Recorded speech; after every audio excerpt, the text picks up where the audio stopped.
Fala galera, sejam bem-vindos mais uma vez a este canal aqui, professor Ricardo Carvalho, disciplina Geografia, e hoje nós iremos tratar sobre modelos agropecuários, certo? Então na aula passada eu falei sobre agropecuária de uma forma geral e retomando este assunto nós iremos tratar hoje sobre modelos agropecuários, ok? Então inicio este pequeno vídeo aula fazendo algumas indagações. Uma delas é sobre a questão da fome no mundo. O porquê a fome prevalece ainda em algumas regiões do nosso planeta. Uma vez que nosso território aí mundial, né, ele apresenta uma considerável extensão de terras agricultáveis.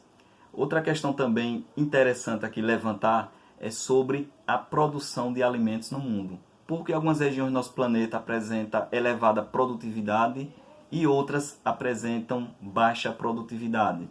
Então, é neste assunto de hoje que a gente vai entender um pouco o porquê isso acontece e faz com que nosso espaço mundial ele apresente uma discrepância com relação à produção de alimentos.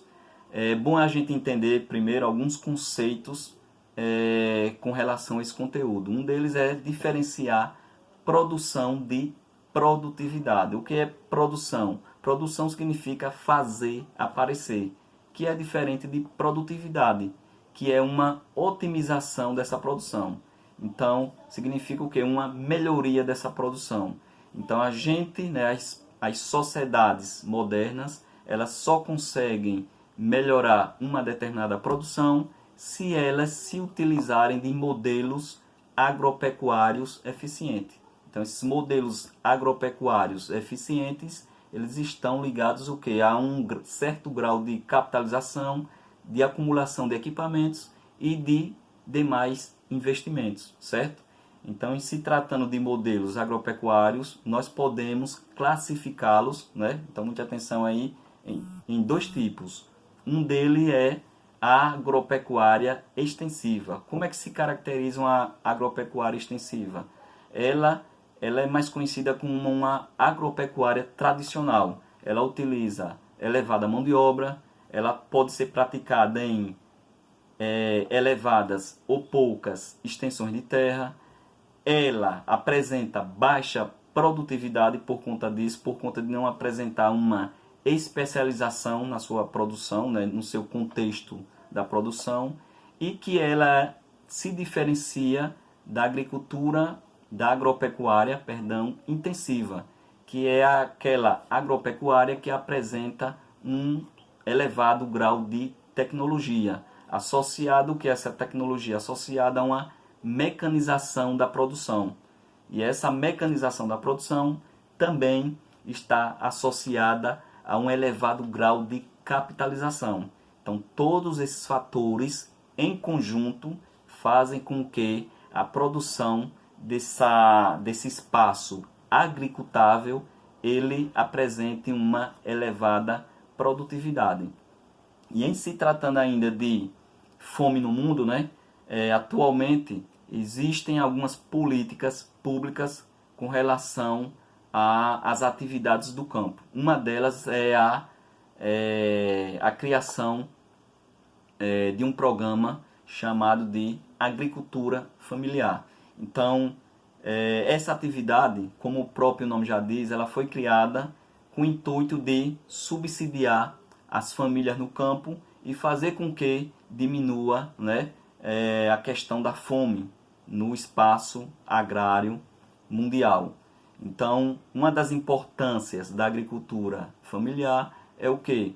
É fazer com que o homem permaneça no campo, ele mesmo produza lá em sua área agricultável e permaneça nesse espaço exercendo suas atividades de subsistência. Então, só lembrando que a agricultura familiar ela pode ser classificada em duas categorias.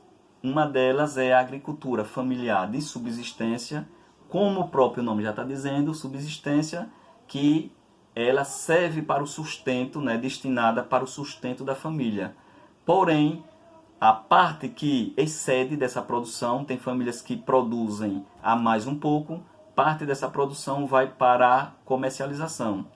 E essa prática, ela se diferencia da agricultura familiar consolidada, que é uma agricultura mais voltada para cooperativas, é uma agricultura que utiliza mais tecnologia e principalmente é uma agricultura voltada mais para a questão sustentável, né? Quando a gente fala em produtos orgânicos, então esses produtos orgânicos, né, eles são oriundos de uma agricultura familiar consolidada, certo? Através de cooperativas, através de pesquisas, etc. Então, só lembrando mais uma vez que a agricultura familiar ela é importante, por quê? Porque faz com que o homem permaneça no campo, ela promove uma distribuição equitativa da produção de alimentos no mundo e, principalmente, ela faz com que a fome também diminua no mundo. Então, eu espero que esse pequeno vídeo tenha contribuído aí para a ampliação do conhecimento de vocês. Os próximos vídeos teremos continuidade desse assunto e agradeço a atenção de todos. Um abraço, até o próximo vídeo.